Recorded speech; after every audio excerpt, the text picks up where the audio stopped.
এমন একটি সিনেমার কথা ভাবুন যেখানে আপনি চূড়ান্ত পর্যায়ে দেউলিয়া এবং জীবন বাঁচানোর শেষ সুযোগ হিসেবে বিশ্বের সবচেয়ে ভয়ঙ্কর এক ম্যারাথনের অংশ নিয়েছেন। আপনার সাথে আছে আরও ৪৯ জন প্রতিযোগী, আর ফিনিশ লাইনে পৌঁছাতে পারলেই মিলবে বিপুল অঙ্কের নগদ অর্থ। কিন্তু টুইস্টটা হলো এই প্রতিযোগিতায় কেবল একজনই বিজয়ী হবে এবং বেঁচে ফিরবে। দৌড়ানোর সময় যে কেউ থেমে গেলে তাকে সবার সামনে লাইভ টিভিতে গুলি করে মেরে ফেলা হবে। আপনাকে স্বাগতম জানাচ্ছি দ্য লং ওয়াক নামের এক রুদ্ধশ্বাস থ্রিলার সিনেমার কাহিনীতে। এটি এমন এক সাইকোলজিক্যাল ড্রামা যেখানে জেতার চেয়ে বেঁচে থাকাটাই সবচেয়ে বড় চ্যালেঞ্জ। ২০২৫ সালের এই সিনেমাটি স্টিফেন কিংয়ের একটি বিখ্যাত উপন্যাসের ওপর ভিত্তি করে নির্মিত। তাহলে আর দেরি কেন, চলুন ডুব দেই মানুষের সহ্যের শেষ সীমার গভীরে। সিনেমার শুরুতে রে নামের একজন ব্যক্তিকে দেখানো হয় যার কাছে একটি অফিসিয়াল নোটিশ আসে। তাকে দ্য লং ওয়াক নামের এক মারাত্মক প্রতিযোগিতার জন্য নির্বাচিত করা হয়েছে। পুরো দেশ এই অনুষ্ঠানটি লাইভ দেখবে। এর পুরস্কার শুধু টাকা বা খ্যাতি নয়, বরং এমন একটি ইচ্ছা যা কেবল শেষ নিঃশ্বাস নেওয়া জীবিত মানুষটিরই পূরণ হবে। রে তার মায়ের সাথে রওনা হওয়ার প্রস্তুতি নেয়। যাত্রাপথে পৃথিবীর করুণ অবস্থা তুলে ধরা হয়। এক ভয়াবহ যুদ্ধ সবকিছু ধ্বংস করে দিয়েছে। ভাঙা শহর, খালি রাস্তা, আর মানুষগুলো শুধু বেঁচে থাকার জন্য লড়াই করছে। অনেকের কাছেই দ্য লং ওয়াক হলো দরিদ্র থেকে মুক্তি পাওয়ার একমাত্র পথ। কিন্তু প্রতি বছর মাত্র ৫০ জন যুবককেই এই প্রতিযোগিতার জন্য বেছে নেওয়া হয়। রের মা চোখে পানি নিয়ে বললেন, বাবা ওখানে যাস না, ওখান থেকে কেউ কোনোদিন ফিরে আসে না। কিন্তু রে শুধু এতটুকু উত্তর দেয়, মা আমাকে এটা করতেই হবে। বিদায় বেলায় যখন তারা একে অপরকে জড়িয়ে ধরে, তখন রের মায়ের হাতটা যেন আরো একটু শক্ত হয়ে যায়, যেন তাকে ছেড়ে দেওয়াটাই এক বিরাট বড় অপরাধ। রে কথা দেয়, আমি ফিরবো, এবং এরপর সে চলে যায়। কিছুক্ষণ পর রে এর সাথে পিটার নামের আরেকজন প্রতিযোগীর দেখা হয়। দুজনের মধ্যে খুব তাড়াতাড়ি একটি বন্ধুত্বপূর্ণ সম্পর্ক গড়ে ওঠে। ধীরে ধীরে তারা হ্যাঙ্ক বেকার, স্টেবিস এবং সবচেয়ে কম বয়সী প্রতিযোগী কার্লিকে নিয়ে একটি ছোট দল তৈরি করে। ঠিক তখনই মঞ্চে আসে দ্য লং ওয়াকের মূল পরিকল্পনাকারী দ্য মেজর, এমন এক ব্যক্তি যার মুখে হাসি থাকলেও চোখে রয়েছে কঠোরতার ছাপ। সে এক এক করে প্রতিযোগীদের নাম ডাকতে থাকে। প্রতিটি ছেলে লাইন থেকে বেরিয়ে আসে, মডেল ট্যাগ নেয় এবং চুপচাপ নিজের জায়গায় ফিরে যায়। তখন ৫০ জনের গণনা শেষ হয়। মেজর বলতে শুরু করে, দেশ এখনো যুদ্ধ থেকে পুরোপুরি বেরোতে পারেনি, শহরগুলো ভাঙা, মানুষ ক্লান্ত। কিন্তু দ্য লং ওয়াক তাদের মনে করিয়ে দেয় যে বেঁচে থাকাটা একটা দায়িত্ব। তার মতে দেশের আসল রোগ দারিদ্র্য নয়, বরং অলসতা এবং হার মেনে নেওয়া অভ্যাস। এই কারণে এই প্রতিযোগিতা, যাতে মানুষ শৃঙ্খলা এবং সহনশীলতার অর্থ বুঝতে পারে। এরপর সে নিয়মগুলো বোঝাতে শুরু করে। প্রত্যেক প্রতিযোগীকে ঘন্টায় কমপক্ষে ৩ মাইল গতিতে হাঁটতে হবে। গতি কম হলেই প্রথম ওয়ার্নিং, দ্বিতীয় ভুলে দ্বিতীয় ওয়ার্নিং, আর তৃতীয়বার নামবে এক চূড়ান্ত নীরবতা। আর তারপরেই সব শেষ। কোনো ফিনিশ লাইন নেই, কোনো থামার জায়গা নেই, শুধু মৃত্যু পর্যন্ত হেঁটে চলা। এতটুকু বলে মেজর তার পিস্তল তুলে বাতাসে ১ রাউন্ড গুলি চালায়। আর এভাবেই দ্য লং ওয়াক আনুষ্ঠানিকভাবে শুরু হয়। ৫০ জন ছেলের একসাথে সামনে এগোতে থাকে। তাদের পেছনে সশস্ত্র সৈন্যদের ট্রাক চলতে থাকে। রে চারপাশের ল্যান্ডস্কেপ দেখে নির্জন, খালি এবং মৃত্যুর মতো শান্ত। সব জায়গায় ক্যামেরা লাগানো, যা প্রতিটি পদক্ষেপে ক্যামেরাবন্দি করেছে সেই সব মানুষদের জন্য যারা ঘরে বসে এই খেলা দেখছে। যখন তারা প্রায় ৭ মাইল পর্যন্ত পৌঁছায়, প্রতিযোগীর গ্র্যান্ড প্রাইজ নিয়ে কথা বলতে শুরু করে। বেকার জানায় যে তার একমাত্র উদ্দেশ্য হলো টাকা। কিন্তু রে তার সাথে একমত হয় না এবং বলে যে শুধু টাকার জন্য লড়াই করা জীবনে সবকিছু হতে পারে না। কিছুক্ষণ পর হার্কনেস নামের আরেকজন প্রতিযোগী আসে, যার হাতে একটি ছোট নোটবুক ছিল। সে মনোযোগ দিয়ে সবার নাম এবং নম্বর লিখছিল আর জানায় যে দ্য লং ওয়াক নিয়ে একটি বই লিখছে। যদি সে বেঁচে যায় তাহলে সে ধনী এবং বিখ্যাত হয়ে যাবে। কিন্তু পিটার তাকে বলে, যদি তুমি সত্যিই জিতে যাও তাহলে তোমাকে মনে রাখার জন্য কোনো বইয়ের দরকার হবে না।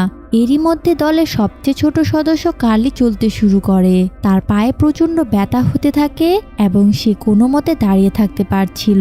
রে তার হাতে ধরে রাখে যাতে সে চলতে পারে, আর পিটার তাকে সাহস জোগাতে থাকে। কিন্তু ব্যথা এতটাই অসহনীয় হয়ে ওঠে যে কার্লি রাস্তার ওপর আছড়ে পড়ে। যখন সে তার ৩টি ওয়ার্নিং পাওয়ার পরে উঠতে পারে না, তখন একজন সৈন্য এগিয়ে এসে তাকে নির্মমভাবে গুলি করে দেয়। এই দৃশ্য দেখে রে এতটাই চমকে যায় যে সে ধীরে হাঁটতে শুরু করে।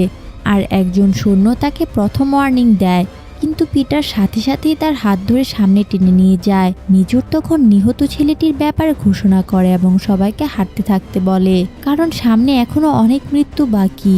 আরও কিছু দূর হাঁটার পর দলটি 17 মাইল মার্কে পৌঁছায়। রে স্বীকার করে যে সে অনেক আগেই ক্লান্ত হয়ে পড়েছে এবং আর কতক্ষণ হাঁটতে পারবে জানে না, কিন্তু পিটার তাকে বলে শেষের কথা ভেবো না, শুধু এই মুহূর্তটার কথা ভেবে হেঁটে চলো।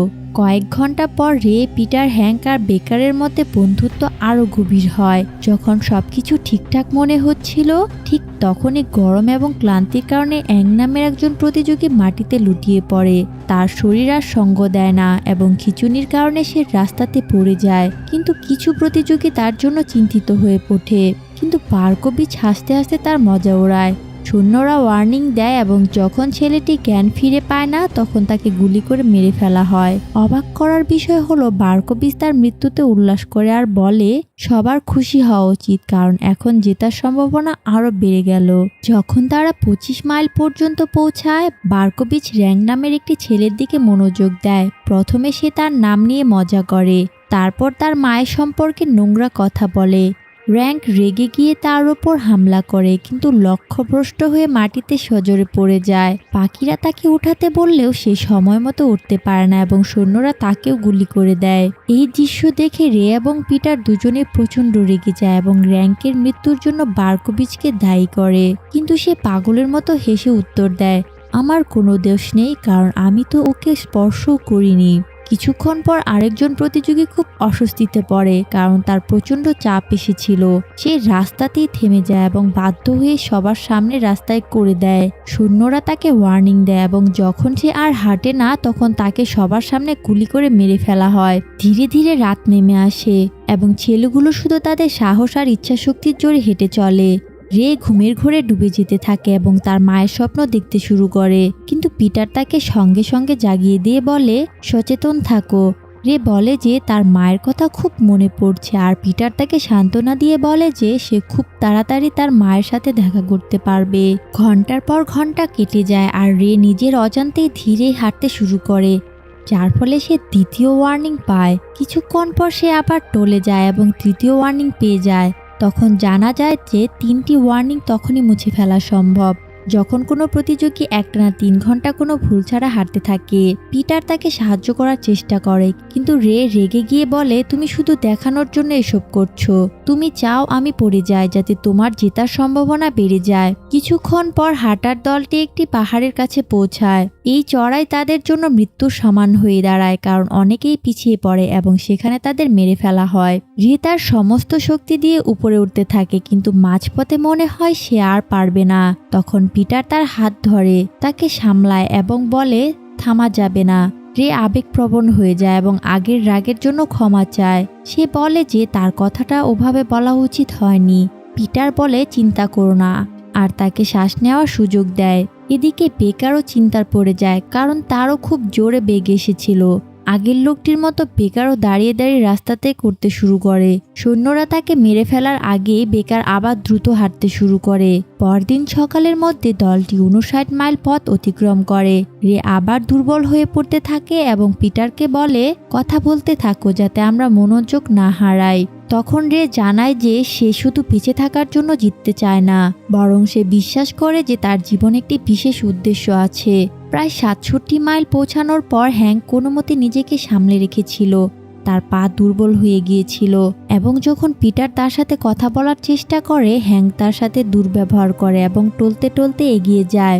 এরই মধ্যে হার্কসনের অবস্থা আরও বেশি খারাপ হতে থাকে। তার গোড়ালি মচকে যায় এবং সে তাল মিলিয়ে হাঁটতে পারছিল না। ধীরে হাঁটার জন্য সে ওয়ার্নিং পায় এবং রে তাকে সাহস দেওয়ার চেষ্টা করলেও তার শরীর সঙ্গ দেয় না।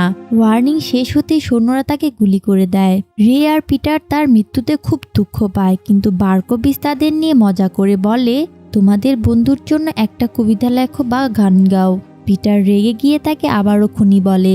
তাদের মধ্যে আরেক দফা উত্তপ্ত বাক্য বিনিময় হয়। যখন দলটি 100 মাইল পর্যন্ত পৌঁছায়, মেজর তাদের এতক্ষণ টিকে থাকার জন্য অভিনন্দন জানায়, কিন্তু সেই খুশির মুহূর্তটা বেশিক্ষণ স্থায়ী হয় না। কারণ একটি ছেলে হঠাৎ দৌড়াতে শুরু করে এবং একটি বিল্ডিংয়ের দিকে পালানোর চেষ্টা করে। দরজার কাছে পৌঁছানোর আগেই তাকে গুলি করে মেরে ফেলা হয়। 103 মাইলে বেঁচে থাকা ছেলেরা আলোচনা করতে থাকে যে তারা জিতলে কি চাইবে। বেকার বলে সে একটি রকেট চাইবে যাতে চাঁদে যেতে পারে। হ্যাঙ্ক মজা করে বলে যে সে তার 10টা মহিলা চায়। পিটার বলে সে একটার বদলে 2জন বিজয়ীর জন্য ইচ্ছা প্রকাশ করবে। যখন রের পালা আসে সে বলে যে সে এই পুরো সিস্টেমটা বদলে দিতে চায়। বাকিরা বলে যে এটা সম্ভব নয়, কারণ ইচ্ছাপূরণ দেশের পরিস্থিতি সরাসরি বদলাতে পারে না। রাগে হতাশ হয়ে দলটি মেজর এবং পুরো দ্য লং ওয়ার্ক সিস্টেমকে গালিগালাজ করতে শুরু করে। সেই রাতে প্রচণ্ড বৃষ্টি শুরু হয়, সবাই ভিজে যায়। রের চোখ খোলা রাখা কঠিন হয়ে পড়লে পিটার তাকে তার কাঁধে মাথা রাখতে দেয় যাতে সে হাঁটতে হাঁটতে কিছুক্ষণ বিশ্রাম নিতে পারে। যখন তৃতীয় দিন শুরু হয় তারা 144 মাইল পার করে ফেলে এবং তাদের অবস্থা খুবই শোচনীয় হয়ে ওঠে। এক শান্ত মুহূর্তে রে তার অতীত জীবনের কথা পিটারকে বলে। সে জানায় যে তার বাবা তাকে দর্শন, সঙ্গীত এবং এমন সব বিষয় শেখাতেন যা সরকার নিষিদ্ধ করেছিল। সরকার এই বিষয়গুলোকে দেশদ্রোহিতা মনে করত। একদিন মেজর নিজে তাদের বাড়িতে আসে এবং তার বাবাকে রাজ্যের প্রতি আনুগত্য প্রমাণ করতে বলে এবং এই নিষিদ্ধ শিক্ষা ত্যাগ করতে বলে। তার বাবা সরাসরি মানা করে দেন এবং সাথে সাথে রে এর চোখের সামনে তাকে হত্যা করা হয়। রে জানায় যে সে লং ওয়াকে এসেছিল মেজরকে মেরে তার বাবার মৃত্যুর প্রতিশোধ নিতে। যদি সে জিতে যায় তাহলে পুরস্কার হিসেবে সে একটি কার্বাইন রাইফেল চাইবে এবং সেই রাইফেলটি সেই লোকটির উপরেই ব্যবহার করবে যে তার বাবাকে মেরেছিল। যখন তারা 170 মাইল পর্যন্ত পৌঁছায় প্রতিযোগিতা আরও ভয়ঙ্কর হয়ে ওঠে।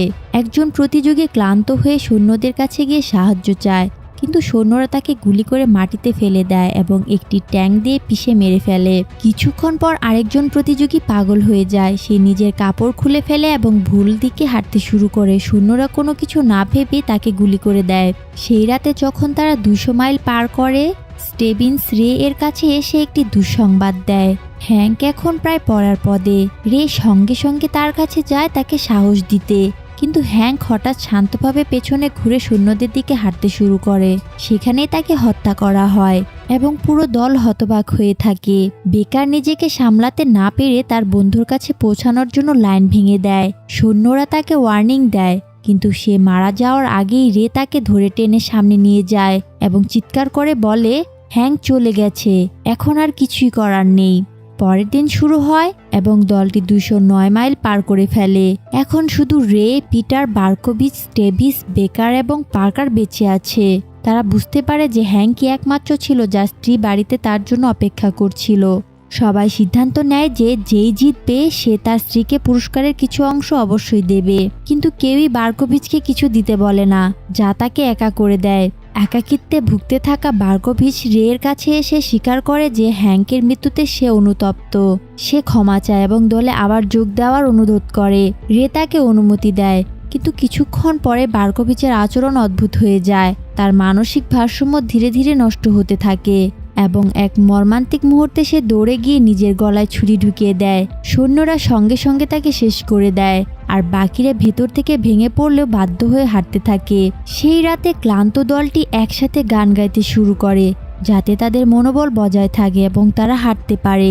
পঞ্চম দিনে তারা 278 মাইল পর্যন্ত পৌঁছে যায়। এখন তাদের রাস্তা সেই শহরের মধ্য দিয়ে যাচ্ছিল যেখানে রের মা থাকতেন। পার্কার বলে যে রে ভাগ্যবান যে সে আবার তার মায়ের সাথে দেখা করতে পারবে, কিন্তু পিটার বলে এটা একটা অভিশাপ, কারণ এটা সবকিছু আরো কঠিন করে তুলবে। 286 মাইলে তারা অবশেষে রের শহরে পৌঁছায়। রের একটি জুতো ছিঁড়ে গিয়েছিল। বেকার তাকে পরামর্শ দেয় দুটো জুতায় খুলে ফেলতে, না হলে ভারসাম্যহীনতার কারণে সে আরো দ্রুত ক্লান্ত হয়ে পড়বে। কিছুক্ষণ পর রে ভিড়ের মধ্যে তার মাকে দেখতে পায়। প্রথমে সে দূর থেকে হাত নাড়াতে থাকে, কিন্তু তারপর নিজের আবেগ নিয়ন্ত্রণ করতে না পেরে দৌড়ে তার দিকে এগিয়ে যায়। এই ভয়ঙ্কর বোকামির জন্য তাকে বারবার ওয়ার্নিং দেওয়া হয় এবং তার মা চিৎকার করে বলেন, চলে যা, না হলে ওরা তোকে মেরে ফেলবে। যখন সৈন্যরা গুলি চালাতে যাচ্ছিল ঠিক তখনই পিটার রেকে জোর করে টেনে লাইনে ফিরিয়ে আনে এবং তার জীবন বাঁচায়। রে এর শহর থেকে বেরিয়ে আসার পর পিটার তার নিজের কষ্টের গল্প শোনায়। সে বলে যে যখন থেকে তার মনে আছে তখন থেকেই সে হাঁটছে। যুদ্ধে তার বাবা মা মারা যাওয়ার পর তার চাচা তাকে নিজের কাছে নিয়ে যায়, যিনি তাকে প্রতিদিন মারধর করতেন। যতক্ষণ না পিটার মাত্র 10 বছর বয়সে সেখানে থেকে পালিয়ে যায়। একা হয়ে যাওয়ার পর পিটার কিছু পথ শিশুদের সাথে মিশে যায় এবং চুরি আর মারামারি করে বেঁচে থাকতে শুরু করে। এক লড়াইয়ে একটি ছেলে তাকে ছুরি মারে, যা তার গলায় একটি দাগ রেখে যায়। হাসপাতালে তার জ্ঞান ফেরে, কিন্তু সে ছেলেটিকে দোষ না দিয়ে নিজেকেই দোষ দেয়। সেই দিনের পর থেকে সে শপথ নেয়, জীবন যতই অন্ধকার হোক না কেন সে সবসময় আলোর সন্ধান করবে। সে বলে যদি সে জিতে যায় তাহলে পুরস্কারের টাকা দিয়ে সে এমন অনাথ শিশুদের সাহায্য করবে। এই কথা শুনে রে গভীরভাবে প্রভাবিত হয়। যখন তারা 306 মাইল পর্যন্ত পৌঁছায়, স্টেবিস সবাইকে সতর্ক করে দেয়, এখন থেকে আর কেউ কাউকে সাহায্য করবে না। সবাই এটা মেনে নেয়, যদিও তা খুবই বেদনাদায়ক ছিল। কিছুক্ষণ পর বেকারের নাক দিয়ে রক্ত পড়তে শুরু করে, কিন্তু এই নিয়মের কারণে কেউ এগিয়ে আসে না। এরপর পার্কার হঠাৎ নিয়ন্ত্রণ হারিয়ে ফেলে এমন কিছু করে বসে যা দেখে সবার হুঁশ উড়ে যায়। সে একজন সৈন্যকে আক্রমণ করে, তার রাইফেল কেড়ে নেয়, তাকে সেখানেই মেরে ফেলে এবং নিজেও মারা যায়। সন্ধ্যার মধ্যে বেকারের অবস্থা আরও খারাপ হয়ে যায়। পিটার এবং রে নিয়ম ভেঙে তাকে সাহায্য করে, কিন্তু বেকার জানতো যে সে আর বেশিক্ষণ টিকবে না। সে তাদের একটি লকেট দিয়ে বলে যে যদি তারা বেঁচে থাকে তাহলে এটা যেন তার দাদিকে দিয়ে দেয়। সে আরও বলে যখন আমি মারা যাব তখন পেছনে ফিরে না তাকাতে।